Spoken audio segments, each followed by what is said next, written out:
Can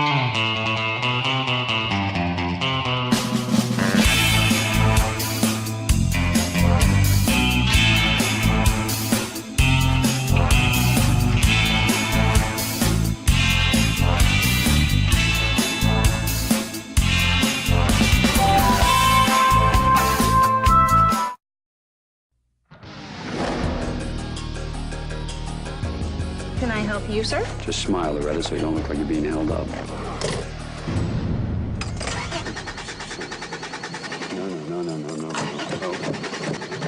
I think you flooded it.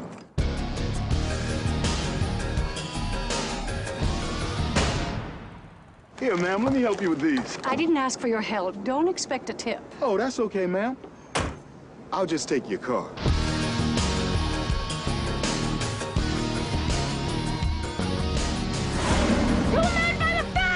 Hey, up! You're just a girl. What do you do for a living? You pack a shotgun. I'm a federal marshal and you're under arrest. Karen, now you be a good girl. Now I'm gonna open up the... Hey! You want to sit down and have cocktails with a woman who tried to shoot you. Time to shoot your waist. There's no guarantee. You got to fight the powers that be. I'm not stealing the car. You're not? No, I already stole it a week ago.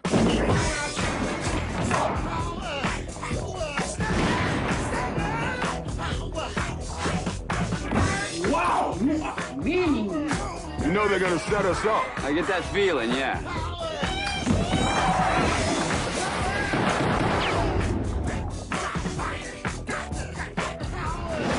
Let's get out of here.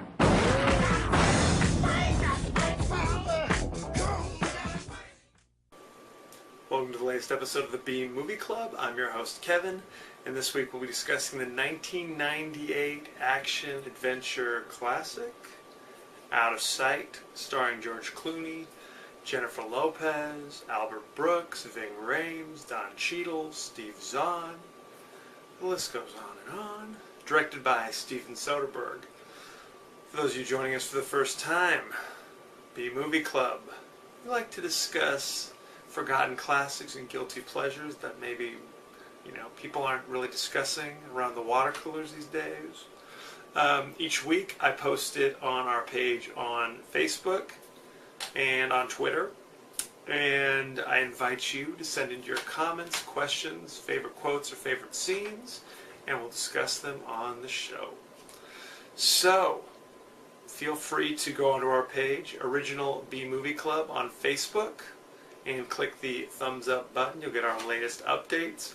Also go on our page on YouTube, KD9575, and subscribe. It's totally free. Also, I'm on Twitter at KD9575. I always tell people it's my initials and my birthday, so mark it on your calendar, okay? Out of Sight. In this movie, Jack Foley is a bank robber who has just gotten out of prison, just busted out of prison, and he meets up with his friend, buddy, and they've stumbled upon a huge heist. They're going to go rob the mansion of a white-collar criminal who had been in the slammer for embezzlement, and he's got, I guess, millions of dollars of diamonds hidden somewhere in his mansion. So there you go. Sadly, the U.S. Marshal is on his tail, Karen Sisco, but during the escape attempt, there was a little bit of something between Foley and Sisco. In fact, they wound up kidnapping Sisco for a short time, and even though they're on opposite sides of the law, a little bit of a love connection, if you know what I mean. And this kind of thing happens when the Karen Sisco is played by J-Lo, Jennifer Lopez, and Jack Foley's played by George Clooney. They're very attractive people. What can I tell you? Also, making things a little bit more difficult is that there are other people after those diamonds as well. So you've got Foley and Buddy making their way up from Florida to Detroit while the marshals are after them. Meanwhile, there's also the bad guys who are in Detroit. Mad Dog Miller, played by Don Cheadle. There's all sorts of stuff going on. So it's kind of a heist movie. The way they filmed it's kind of interesting. There's flashbacks and flash forwards. It's all very interesting. Originally, the movie Out of Sight was based upon the book Out of Sight by Elmore Leonard, who had also written such things as Get Shorty, 52 Pickup, Mr. Majestic. He's been writing westerns and crime novels for ages. Jackie Brown was also based upon one of his books. Directed by Steven Soderbergh, who you might remember he did Sex, Lies, and Videotape. And more recently he did all the Ocean's 11 movies. Ocean's 12, Ocean's 13, Ocean's Infinity. And George Clooney was attracted to the script initially because he'd always been a fan of those kind of Cagney movies, Bogart movies back in the day, more recently Steve McQueen, where it's kind of like they're the crooks, but you're kind of rooting for him. Because Foley's a bank robber, but he never uses a gun. You know, it's like he's stealing the money from the bank, but hey, it's insured, so he's not really taking it from people. He's kind of a nice guy, a bank robber, if you catch my drift. Ving Rhames plays his buddy, his partner. And, you know, it's interesting, the parallels between this movie and movies that Quentin Tarantino had done prior to this. Pulp Fiction, it kind of has that same kind of feel to it. In fact, Jackie Brown, which came out ever so briefly before this, obviously also based upon Elmore Leonard, also directed by Quentin Tarantino, has kind of seeds in Out of Sight. In fact, one character, Ray Nicolette, played by Michael Keaton, was originally seen in Jackie Brown and actually makes a reappearance in Out of Sight, which is interesting because you very rarely see, first of all, the same character in two movies made by two different studios, but they're played by the same guy. So that's kind of interesting. In fact, Tarantino, when he heard, and these movies are both, they were made almost concurrently. Jackie Brown was made slightly before it. When Tarantino heard that they were making this movie and the same character was in it, and they'd actually cast Michael Keaton, he actually pressured his own studio not to charge them because at that time, Universal, who owned the right to the character Ray Nicolette, they were well within their rights to say, hey, if you want to use this character and this actor, you need to give us some cash. But Tarantino, I guess in a display of good faith, basically said, no, you know, we shouldn't do that. You know, let them use the same character. It'd be kind of interesting that there's a shared universe, if you will. Other things you might want to know.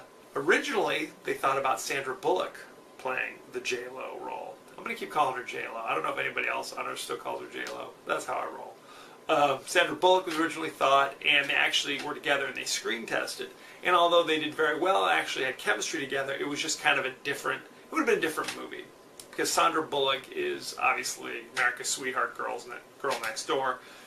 Jennifer Lopez, J-Lo, actually has a little bit more kind of toughness to her. So, one of the things that inspired Soderbergh to do this movie is he had seen some photograph of this beautiful female U.S. Marshal, like holding a shotgun on like the cover of some newspaper he was reading. And that kind of, you know, he kind of liked that image.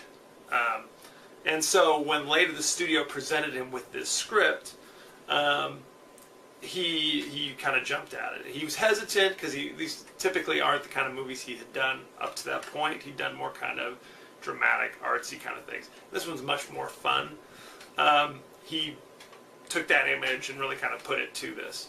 Danny DeVito had originally, who had been in Get Shorty, which was another Elmore Leonard movie, which was a good success.